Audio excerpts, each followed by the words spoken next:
செல்வி ஜெயலலிதா அவர்கள் எழுதிய ஒருத்திக்கே சொந்தம் குடும்ப நாவல். அதனுடைய பகுதிகள் பார்த்துட்டு இருக்கோம். இதுக்கு முந்தின மூன்று பகுதிகளுடைய லிங்க் இந்த வீடியோ டிஸ்கிரிப்ஷன்ல இருக்கு. இப்ப அடுத்த பகுதி கேட்கலாமா? பகுதி 4, அத்தியாயம் 5. ரவிக்கு அன்று மகாபலிபுரத்தில் வெளிப்புற படப்பிடிப்பு இருந்தது. அன்றைக்கு டிரைவருக்கு உடம்பு சரியில்லாததால் அவன் வேலைக்கு வரவில்லை. ரவி தானாகவே காரை ஓட்டிச் சென்றான். எப்பவும் அவனுக்கு காரை ஓட்டுவதென்றால் தனி குஷி. மாலை 5:30 மணிக்கு ஷூட்டிங் முடிந்தது. ரவியுடைய மேக்கப் மேன் முன்பே தனது சொந்த ஸ்கூட்டரில் சென்று விட்டான். ரவியுடைய அசிஸ்டன்ட் பையன் காசி அவனிடம் வந்து, சார், இன்னைக்கு சாயங்காலம் எனக்கு ஏதாவது வேலை இருக்குமா என்று கேட்டான் ரவியிடம். இல்ல, நான் நேரா வீட்டுக்கு தான் போறேன். ஏண்டா, என்ன விஷயம்?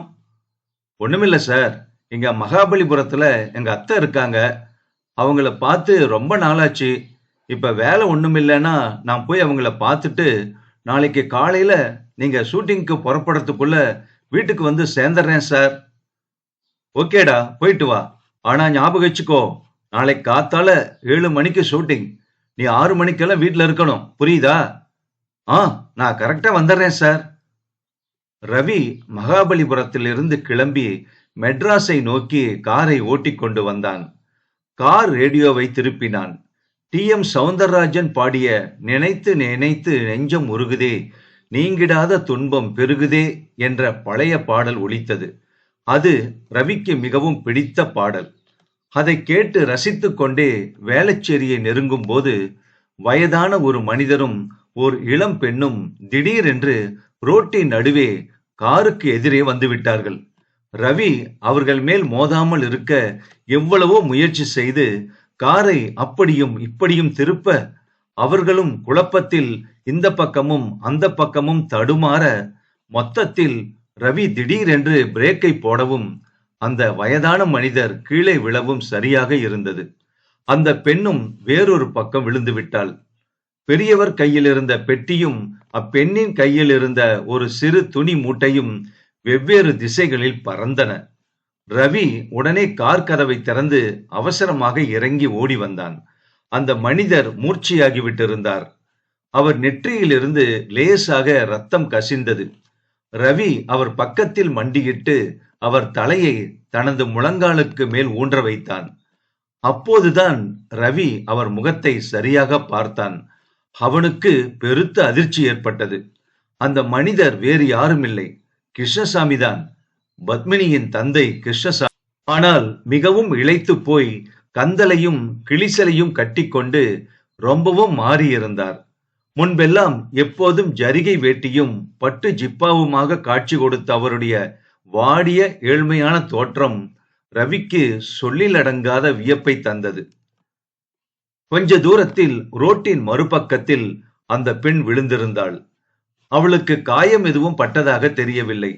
அவள் விழுந்த இடத்திலேயே உட்கார்ந்தபடி கைகளால் ஏதோ தேடுவதைப் போல, அப்பா, அப்பா, எங்க இருக்கீங்கப்பா என்று தடுமாற்றத்துடன் கேட்டபடி அவள் செய்த பாவனையில் இருந்தே அவளுக்கு கண் பார்வை இல்லை என்பதை ரவி புரிந்து கொண்டான்.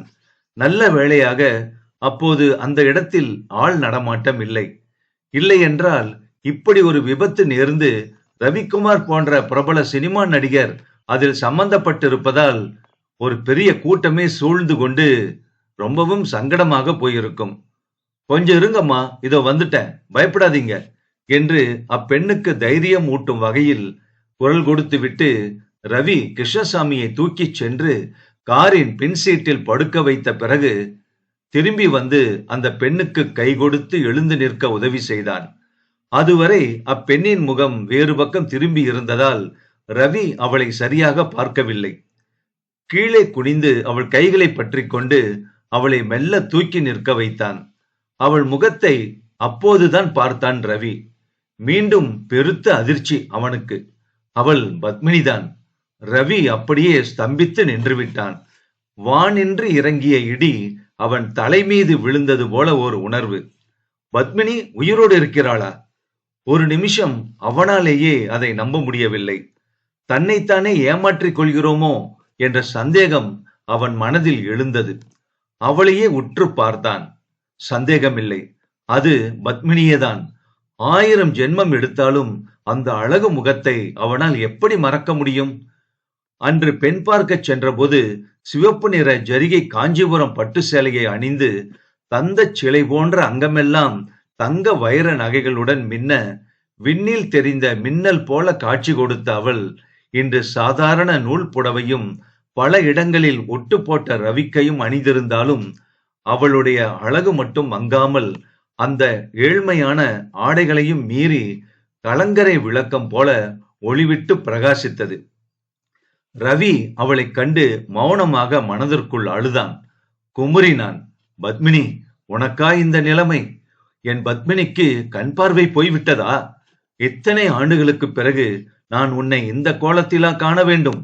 பத்மினி, உனக்கு ஏன் இந்த நிலை? ஆயிரம் ஆயிரம் கேள்விகள் அவன் உள்ளத்தில் உதித்து வெளியே வர அவன் நாவின் மீது துடித்தன. ஆனால் வெளியே ஒலிக்க விடாமல் நாவை கட்டுப்படுத்தி கொண்டான் ரவி. பத்மினி மிகவும் பயந்து போயிருந்தாள். யார் நீங்க? அப்பா, அப்பா, அப்பா எங்க என்று கேட்டாள். அவளுடைய நிலைமையை பற்றி விவரமாக தெரிந்து கொள்ளும் வரை ரவி தான் யார் என்பதை அப்போது அவளுக்கு தெரியப்படுத்த விரும்பவில்லை. அவன் யார் என்று தெரிந்தவுடன் அவன் உதவியை ஏற்க அவள் மறுத்துவிட்டாள். அவள் மனோநிலை என்ன? அவள் கணவன் எங்கே? எதுவும் தெரியாத நிலையில் ரவிக்கு எல்லாமே புரியாத புதிராக இருந்தது.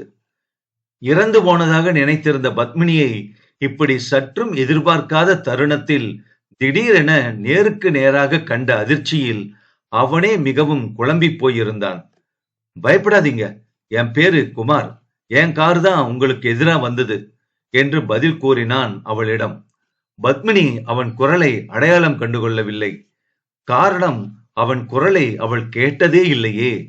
பெண் பார்க்க வந்த ஒரே நாளன்றுதான் இருவரும் சந்தித்தனர். அன்றைக்கு ரவியின் பெற்றோர்கள் கேட்ட கேள்விகளுக்கு பத்மினி ஏதோ பதில் சொன்னாலே தவிர ரவி எதுவுமே பேசவில்லை. அதன் பிறகு அவர்களுடைய தொடர்பு கடிதங்கள் மூலம்தான் வளர்ந்தது. அவன் குரலை அவள் கேட்க சந்தர்ப்பமே ஏற்படவில்லையே. அப்பா எங்க? அவருக்கு என்னாச்சு? தடுமாறினாள் அவள். லேசா நெத்தியில அடிபட்டிருக்கு, மூர்ச்சாகிட்டாரு.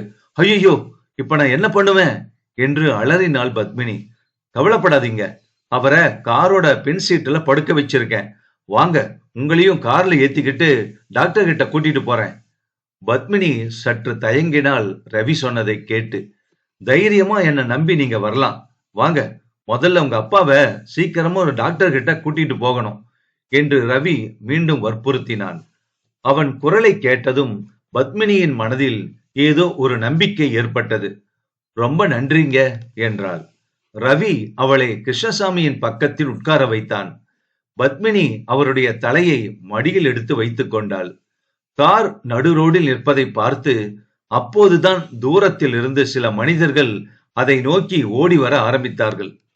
அவசரமாக ரோடு பக்கத்தில் விழுந்திருந்த பெட்டியையும் துணி மூட்டையையும் எடுத்து காரில் தன் பக்கத்தில் முன்சீட்டில் போட்டுவிட்டு ரவி காரை ஸ்டார்ட் செய்து வேகமாக ஓட்டிச் சென்றான். பூந்தமல்லி ஹைரோடில் ரவியினுடைய நெருங்கிய நண்பராகிய டாக்டர் கோபால் என்பவர் ஒரு தனியார் மருத்துவமனையை நடத்தி வந்தார். ரவி நேராக காரை அங்கே ஓட்டிக்கொண்டு சென்றான். திரையுலகில் ரவிக்கு நெருங்கிய நண்பர்கள் என்று யாரும் கிடையாது. அவனுடைய ஒரே ஆத்மார்த்தமான விசுவாசமுள்ள நண்பர் டாக்டர் கோபால் தான். அவருக்கும் ஏறத்தாழ ரவியினுடைய வயதுதான். வசதி உள்ளவர், திறமையான டாக்டர். அவருக்காக இந்த நர்சிங் ஹோமை அவருடைய தந்தை தான் கட்டி கொடுத்திருந்தார். தந்தை காலமாகிவிட்டார். டாக்டர் கோபால் திருமணம் ஆகாதவர். வீட்டில் அவருடைய விதவை தாய் மட்டும் அவருடன் கூட இருந்தார். வெயிட்டிங் ரூமில் பத்மினியை உட்கார வைத்துவிட்டு கிருஷ்ணசாமியை உள்ளே தூக்கிச் சென்றார்கள். அவருக்கு சிகிச்சை நடந்து கொண்டிருந்த போது ரவி டாக்டர் கோபாலுடைய பிரைவேட் ஆபீஸில் காத்திருந்தான். கதவு திறந்தது. டாக்டர் கோபால் உள்ளே வந்தார். என்ன கோபு, அவருக்கு எப்படி இருக்கு என்று ரவி ஆவலுடன் கேட்டான். நெத்தியில பட்டது வெறும் சின்ன காயம்தான், அது ரொம்ப சாதாரணம். ஆனா நான் அவரை செக்அப் பண்ணி பார்த்ததுல அவருக்கு இருதய நோய் ரொம்ப அட்வான்ஸ் ஸ்டேஜில் இருக்குன்னு தெரியுது.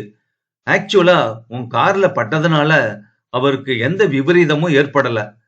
கீழே விழுந்த அதிர்ச்சியில அந்த பயத்துல தான் அவர் மூச்சு ஆயிருக்காரு. அவருடைய இருதயம் ரொம்ப பலவீனமா இருக்கு ரவி. சின்ன அதிர்ச்சியை கூட தாங்கிக்கிற நிலைமையில அவர் இல்ல. ரொம்ப சீரியஸ் கேஸ் என்றார் டாக்டர் கோபால். கோபு, என்ன செலவானாலும் பரவாயில்ல, அவரை இங்கேயே அட்மிட் பண்ணி நீயே அவருக்கு வைத்தியம் பாரு. எவ்வளவு செலவானாலும் அதை நான் ஏத்துக்கிறேன் என்றான் ரவி. டாக்டர் கோபால் அவனை ஆச்சரியத்தோடு பார்த்தார். என்னால முடிஞ்சதை செய்யறேன் ரவி. ஏன், இவர் உனக்கு ரொம்ப வேண்டியவரா என்று கேட்டார் கோபால். ரவி ஒரு விதமாக சிரித்தான். ஒரு வகையில அப்படித்தான் வச்சுக்கோயேன். கோபு, அவருக்கு சுயநினைவு திரும்பிடுச்சோ? ஓ எஸ், இப்பதான் கண் விழிச்சு பார்த்தாரு. ஒரு பிரைவேட் ரூம்ல படுக்க வச்சிருக்கேன். நீ சொன்ன மாதிரி இங்க இருக்கிற அறைகளிலேயே பெஸ்ட் ஏசி ரூம் அவருக்கு கொடுத்திருக்கேன். போதுமா? தேங்க்ஸ் கோபு. நான் அவர்கிட்ட பேசலாமா இப்போ? தாராளமா. கிருஷ்ணசாமியின் அறையை காட்டிவிட்டு டாக்டர் கோபால் அவருடைய ஆபீஸுக்குள் சென்று விட்டார். ரவி உள்ளே சென்று கட்டில் பக்கத்தில் நின்றான். கிருஷ்ணசாமி கண்களை மூடியபடி படுத்திருந்தார். அண்மையில் யாரோ வந்து நிற்பதை உணர்ந்து கண்களை திறந்து பார்த்தார். ரவியை கண்டதும் அவருக்கு வர்ணிக்க முடியாத அதிர்ச்சி. பேச முயன்றார். உதடுகள் துடித்தன. ஆனால் வார்த்தைகள் ஏதும் வரவில்லை. ரவி உடனே அவர் தோள் மீது கை வைத்து அவரை எழுந்திருக்க விடாமல் மீண்டும் படுக்க வைத்தான். எழுந்திருக்காதீங்க, நீங்க ரொம்ப பலவீனமா இருக்கிறதா டாக்டர் சொல்றாரு. நீங்க கொஞ்சம் கூட அலட்டிக்க கூடாது, புரியுதா? நீ நீ ரவியேதான். நீ நீ எப்படி இங்க? என் காருக்கு முன்னாலதான் நீங்க மூர்ச்சி ஆகி விழுந்துட்டீங்க. நான் தான் உங்களை இங்க கூட்டிகிட்டு வந்தேன். அப்ப பத்மினி? பத்மினிக்கு ஒண்ணும் ஆகல, பத்திரமா இருக்கா. வெயிட்டிங் ரூம்ல உட்கார்ந்து இருக்கா. கிருஷ்ணசாமியின் கண்கள் தழும்பின. ரவி, அன்னைக்கு நான் உன்கிட்ட நடந்துகிட்ட விதத்துக்கு நீ என்ன நடு ரோட்ல சாக விட்டிருந்தாலும் உன்னை குறை கூற முடியாது. ஆனாலும் இவ்வளவு சிரமம் எடுத்துக்கிட்டு என்னை இங்க கூட்டிகிட்டு வந்திருக்கியே ரவி, உனக்கு ரொம்ப பெரிய மனசுப்பா என்றார் கிருஷ்ணசாமி. அப்படியெல்லாம் சொல்லாதீங்க. ஆமா, என்ன நடந்தது? பத்மினிக்கு எப்படி கண் பார்வை போச்சு? உங்களுக்கு ஏன் இந்த நிலைமை? இத்தனை நாளா எங்க இருந்தீங்க? பல கேள்விகளை அடுக்கினான் ரவி. கிருஷ்ணசாமி நீண்ட பெருமூச்சு விட்டார். அதெல்லாம் ஒரு பெரிய கதை ரவி. பத்மினி கிட்ட பேசினியா நீ? இல்ல, நான் யாருன்னு அவளுக்கு இன்னும் தெரியாது. நான் அவகிட்ட சொல்லல. என்னுடைய கேள்விகளுக்கு பதில் சொல்லுங்க சார். என்னதான் நடந்தது? அது ரொம்ப பெரிய கதை ரவி. நின்னுகிட்டே இருக்கியே, உட்காரு, நான் சொல்றேன் எல்லாத்தையும். ரவி ஒரு நாற்காலியை கட்டில் பக்கத்தில் இழுத்து போட்டு கொண்டு உட்கார்ந்தான். கிருஷ்ணசாமி பலவீனமான குரலில் நடுநடுவே மூச்சு வாங்கிக் கொண்டு பேச ஆரம்பித்தார். அப்ப நீ எங்க ஊருக்கு வந்து நான் உன்னை விரட்டி அடிச்சேன் பாரு. அதுக்கப்புறம் ஆண்டவன் எனக்கு சோதனை மேல சோதனையை கொடுத்து நல்லாவே தண்டிச்சுட்டான். கிருஷ்ணசாமி தனக்கு நேர்ந்த சோதனைகளையும் கிடைத்த தண்டனையையும் விவரித்தார். பத்மினியின் கல்யாணம் முடிந்ததும் சேலத்திலே அவளுடைய மாமனார் வீட்டுக்கு போய்விட்டாள் பத்மினி. அப்போதே கிருஷ்ணசாமி வியாபாரத்திலே பெரிய நஷ்டம் அடைந்திருந்தார். அதையெல்லாம் சரிகட்டலாம் என்று திட்டம் போட்டு புதிய வியாபாரம் ஒன்றை ஆரம்பித்தார். அதிலே ரொம்ப அகலக்கால் வைத்து விட்டார். அதைவிட பெரிய நஷ்டம் ஏற்பட்டு விட்டது அவருக்கு. கிராமத்திலே கிருஷ்ணசாமியின் வீடும் 6 ஏக்கர் நிலமும் தான் பாக்கி இருந்தது. அந்த சமயம் அவர் மனைவிக்கு, பத்மினியின் அம்மாவுக்கு உடம்பு சரியில்லாமல் இருந்தது. நிலைமை ரொம்ப மோசமாகி அவள் இறந்து போய்விட்டாள். சேலத்துக்கு தந்தி கொடுத்தார். பத்மினி மட்டும் தனியாகவே வந்தாள். உன் புருஷன், மாமனார், மாமியார் எல்லாரும் எங்க பத்மினி? ஏன் அவங்க வராம உன்னை மட்டும் தனியா அனுப்பி இருக்காங்க என்று தன் மகளிடம் கிருஷ்ணசாமி கேட்டார். அப்போதுதான் பத்மினி உண்மையை சொன்னாள். அவள் புருஷன் பெயருக்குத்தான் ஆண்மகனாம். அவர்கள் 2 பேரும் ஒரு நாள் கூட கணவன் மனைவியாக வாழவில்லையாம்.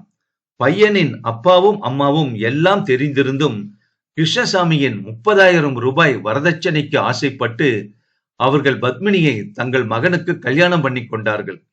கிருஷ்ணசாமிக்கு பத்மினி ஒரே பெண். அவரிடம் இன்னும் நிறைய சொத்து இருக்கும்.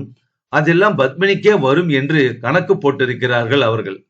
ஆனால் வியாபாரத்திலே அவர் ரொம்ப நஷ்டம் பட்டு விட்டதாக கேள்விப்பட்டதும் இனிமேல் இவரிடமிருந்து எதுவும் எதிர்பார்க்க முடியாது என்று தெரிந்து போய்விட்டது அவர்களுக்கு.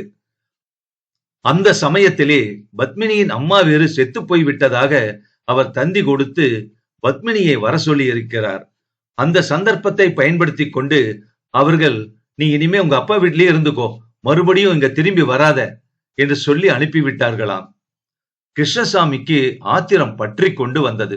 இதையெல்லாம் ஏமா நீ இத்தனை நாளா என்கிட்ட சொல்லல? முன்னாலேயே சொல்லி இருந்தா அவங்கிட்ட இருந்து உனக்கு விவாகரத்து வாங்கி வேற கல்யாணம் பண்ணி வச்சிருப்பேன் இல்லையா என்று கேட்டார் கிருஷ்ணசாமி. அதற்கு அவள், எனக்கு வாழ்க்கையே வெறுத்து போயிடுதுப்பா. என்ன நீங்க ரவி கிட்ட இருந்து பிரிச்சதுக்கு அப்புறம் நான் எப்படி இருந்தாலும் எனக்கு அதை பத்தி கவலை இல்லை. இப்போ அவங்கள என்ன போக சொன்னாங்க, அதனால வந்திருக்கேன் இங்க என்று ரொம்ப விரக்தியாக சொன்னாள் பத்மினி. கிருஷ்ணசாமிக்கு உலகமே இடிந்து போன மாதிரி இருந்தது. ஊருக்குள்ளே இதெல்லாம் தெரிந்தால் தாங்க முடியாத அவமானமாக போய்விடுமே என்று நினைத்து இந்த விஷயத்தை யாருகிட்டேயும் சொல்லவில்லை. பத்மினியை சென்னைக்கு அழைத்து கொண்டு போனார். அங்கே கோர்ட்டிலே அவளுக்கு விவாகரத்து செய்து அந்த அர்த்தமில்லாத கல்யாணத்தில் இருந்து விடுதலை வாங்கி கொடுத்து விட்டார். அவளுடைய எதிர்காலத்தை பற்றி அவருக்கு ரொம்பவும் கவலையாக இருந்தது. என்ன இருந்தாலும் தமிழ்நாட்டிலே அவர்களை தெரிந்தவர்கள் நிறைய பேர் இருக்கிறார்கள். அதனால் இங்கே மறுபடியும் பத்மினிக்கு கல்யாணம் நடத்துவது கஷ்டம் என்று எங்கேயாவது வடக்கே போய் தங்கிவிடலாம், பிறகு ஒரு புதிய வாழ்க்கை தொடங்கலாம் என்று முடிவு செய்தார் கிருஷ்ணசாமி. பத்மினியை சென்னையிலேயே விட்டுவிட்டு தான் மட்டும் தனியாக கிராமத்துக்கு போய் அங்கே இருந்த வீடு நிலம் எல்லாவற்றையும் விற்றுவிட்டார். அங்கே எல்லாரிடமும் பத்மினி ஒரு கார் விபத்திலே இறந்து விட்டதாக வதந்தியை பரப்பிவிட்டார். மனசு சரியில்லாததால் ஊரை விட்டே போவதாக சொல்லிக் கொண்டு கிளம்பி விட்டார் அவர். அப்புறம் சென்னை வந்து பத்மினியை அழைத்து கொண்டு டெல்லிக்கு போனார். வீட்டை விற்றதனால் கிடைத்த பணம் கொஞ்சம் கையிலே இருந்தது. அதை மூலதனமாக வைத்து ஒரு பார்ட்னர் கூட சேர்ந்து ஒரு சிறு வியாபாரம் தொடங்கினார். பத்மினிக்கு மறுபடியும் கல்யாணம் பண்ணி வைக்க எவ்வளவோ முயற்சி செய்தார் அவர். ஆனால் அவள் சம்மதிக்கவில்லை. மறுபடியும் என் கல்யாணத்தை பத்தி பேசினாலோ இல்லை என்னை வற்புறுத்தினாலோ நான் தற்கொலை பண்ணிக்குவேப்பா என்று முடிவாக சொல்லிவிட்டாள் பத்மினி. அவள் ரவியை மறக்கவே இல்லை. அங்கே ஒரு நர்சரி பள்ளிக்கூடத்திலே டீச்சராக வேலை பார்க்க ஆரம்பித்தாள். ஒரு நாள் சாலையை கடக்கும் போது ஒரு பஸ் அவள் மேலே மோதி அந்த விபத்திலே அவளுக்கு கண் பார்வை போய்விட்டது. மகளுக்கு பார்வை போய்விட்ட துக்கத்தில் கிருஷ்ணசாமி வியாபாரத்தில் கவனம் செலுத்தாமல் இருந்த தருணத்தில் அவருடைய பார்ட்னர் மோசடி செய்து விட்டார் வியாபாரத்தில். ஆக வியாபாரத்திலேயும் கிருஷ்ணசாமி தோல்வி அடைந்து விட்டார். பழக்கமில்லாத ஊர், தெரியாத பாஷை. இனிமேல் டெல்லியிலே இருந்து கொண்டு என்ன செய்வது? திரும்ப சென்னைக்கே பத்மினியையும் அழைத்து கொண்டு வந்துவிட்டார். கையிலே இருந்த கடைசி காசும் டிக்கெட்டுக்கு சரியாகிவிட்டது. இங்க எப்படியோ வந்து சேர்ந்துட்டோம் ரவி. நீ பெரிய சினிமா நட்சத்திரம் ஆயிட்டேங்கிற செய்தி அப்பதான் எனக்கு தெரிஞ்சது. எங்க பார்த்தாலும் உன்னுடைய படங்கள், உன்னை பத்தி நான் நிறைய கேள்விப்பட்டேன் என்று கூறி முடித்தார் கிருஷ்ணசாமி. அப்பவே நீங்க என்கிட்ட வந்திருக்கலாமே சார், நான் உங்களுக்கு உதவி செஞ்சிருக்க மாட்டேனா? நான் என்ன அவ்வளவு கல் நெஞ்சுக்காரனா? நீங்களும் கஷ்டப்பட்டுக்கிட்டு பத்மினியையும் இப்படி கஷ்டப்பட வச்சுட்டீங்களே. நான் இருக்கிற போது பத்மினிக்கு இந்த நிலைமை ஏன் வரணும்? ஆமா, நீங்க ஏன் என்ன பார்க்க வரவே இல்லை என்று ஆவேசமாக கேட்டான் ரவி. எந்த முகத்தோட உன்னை பார்க்க வருவேன் ரவி? அன்னைக்கு தாய் தந்தை சொத்து சுகம் எல்லாத்தையும் உதறி தள்ளிட்டு பத்மினிய கல்யாணம் பண்ணிக்கிறேன்னு நீ ஒத்த கால நின்னப்போ அடியாட்களை காட்டி அன்னக்காவடின்னு சொல்லி உன்னை அவமானப்படுத்தி விரட்டி அடிச்சேன். இன்னைக்கு நான் அன்னக்காவடி ஆயிட்டேன். நான் எப்படி மறுபடியும் உன்னை பார்க்க வருவேன்? அதுவும் இல்லாம பத்மினி ரொம்ப ரோஷக்காரி, ரொம்ப தன்மானம் உள்ளவ. நான் உன்னை உதவி கேட்டேன்னு தெரிஞ்சிருந்தா அவ என்ன மன்னிக்கவே மாட்டா. இது வரைக்கும் அவளுக்கு உன்னை பத்தி எதுவுமே தெரியாது ரவி. என்ன, நிஜமாவா? ஆமா ரவி, நாங்க டெல்லிக்கு போறதுக்கு முன்னால நீ எங்க இருக்கேன்னு எங்களுக்கு தெரியல. அப்ப நீ இன்னும் பிரபலம் ஆகல. நாங்க திரும்பி வர வேலைக்கு நீ பிரபலம் ஆகியிருந்த. ஆனா பத்மினிக்கு கண் பார்வை போயிடுச்சு. அவளால படங்கள் பார்க்க முடியாது, பத்திரிகைகள் படிக்க முடியாது. உன்னை பத்தி அவளுக்கு எதுவுமே தெரியாது. அப்படியே யாராவது நடிகர் ரவிக்குமார பத்தி அவகிட்ட ஏதாவது பேசினாலும் அது நீதான் அவளுக்கு தெரியாது. நான் வேணும்னே அவளுக்கு இதெல்லாம் சொல்லல. ஏற்கனவே அவ நொந்து போயிருக்கா. அதுவும் மேல அவளை வேதனைப்படுத்த வேண்டாம்னு நினைச்சு நான் இதையெல்லாம் அவகிட்ட இருந்து மறைச்சு வச்சுட்டேன். அதுவும் ஒரு வகையில நல்லதுக்கு தான் என்று முடித்தார் கிருஷ்ணசாமி. நீங்களும் ரொம்ப இழைச்சு போயிட்டீங்க சார் என்றான் ரவி. எப்படியெல்லாமோ கஷ்டப்பட்டேன் ரவி. எந்த வேலை கிடைச்சாலும் செஞ்சேன். ஆனா போக போக என் உடல்நிலை ரொம்ப மோசமா போச்சு. இருதய நோய் ஏற்பட்டு ரொம்ப முத்தி போச்சு. என்னால வேலை செய்ய முடியல. வேளச்சேரியில ஒரு வீட்டுல ஒரு சின்ன போர்ஷன்ல தங்கி இருந்தோம். ஒரே ரூமு தான். அதுக்கே என்னால வாடகை கட்ட முடியல. வீட்டு சொந்தக்காரர் இன்னைக்கு எங்களை வீட்டை விட்டு வெளியேத்திட்டார். எங்க போறது என்ன பண்றதுன்னு தெரியாம குழப்பத்தோட நடந்து போய்கிட்டு இருந்தோம். அப்பதான் உன் கார்ல மோதி கீழே விழுந்துட்டேன். ரவி அவருடைய கதையை கேட்டு நெஞ்சு உருகினான். சார், இன்னையில இருந்து உங்க கஷ்டமெல்லாம் தீர்ந்து போச்சுன்னு நினைச்சுக்கோங்க. இனிமேல உங்களுக்கும் பத்மினிக்கும் எந்த கஷ்டமும் வராம பாத்துக்க வேண்டியது என் பொறுப்பு. கிருஷ்ணசாமி வேதனை மிகுந்த பார்வையோடு ரவியை பார்த்தார். என்னை பத்தி நான் கவலைப்படல ரவி. என் உடம்பு நிலை ரொம்ப மோசமா இருக்குன்னு எனக்கு தெரியும். நான் இன்னும் ரொம்ப நாள் உயிர் பிழைக்க மாட்டேன். என் கவலை எல்லாம் பத்மினிய பத்தி தான். நான் போனதுக்கு அப்புறம் என் பத்மினியோட கதி என்ன? அவளுக்கு கண் பார்வையும் இல்ல. அவ தன்னந்தனியா எப்படி வாழ போறாளோ, என்ன பண்ண போறாளோ? அவ எதிர்காலத்தை நினைச்சா ரொம்ப பயமா இருக்கு ரவி. என் குழந்தை எப்படியெல்லாம் தவிக்க போறாளோன்னு நினைச்சு பாக்குற போது என் நெஞ்சே வெடிச்சிடும் போல இருக்குப்பா என்று கூறிவிட்டு கிருஷ்ணசாமி துக்கத்தை அடக்கிக் கொள்ள முடியாமல் தேம்பி தேம்பி அழ ஆரம்பித்து விட்டார். மிஸ்டர் கிருஷ்ணசாமி, பிளீஸ் அனாவசியமா வருத்தப்படாதீங்க. நான் சொல்றதை கேளுங்க. பத்மினிய பத்தி உங்களுக்கு இனி கவலையே வேண்டாம். எந்த பயமும் வேண்டாம். அவளுக்காக முழு பொறுப்பையும் நான் ஏத்துக்கிறேன். அவளுக்கு நான் வாழ்வு கொடுக்கறேன். பத்மினிய நான் கல்யாணம் பண்ணிக்கிறேன். கிருஷ்ணசாமி தனது காதில் ஒலித்த ரவியின் வார்த்தைகளை நம்ப முடியாதவர் போல ரவியை பார்த்தார். அது எப்படிப்பா முடியும்? உனக்கு ஏற்கனவே கல்யாணம் ஆகியிருக்கே என்று வினவினார். அதை பத்தி நீங்க கவலைப்படாதீங்க. அதையெல்லாம் நான் பாத்துக்கிறேன். என்னுடைய மனைவிக்கு அநியாயம் செய்ய மாட்டேன். அதே சமயத்துல பத்மினிய அனாதையா நிராதரவா தவிக்க விடவும் மாட்டேன். என் மனைவி கிட்ட எல்லாத்தையும் விளக்கி சொல்லி அவ சம்மதத்தோடவே நான் பத்மினிய கல்யாணம் பண்ணிக்கிறேன்.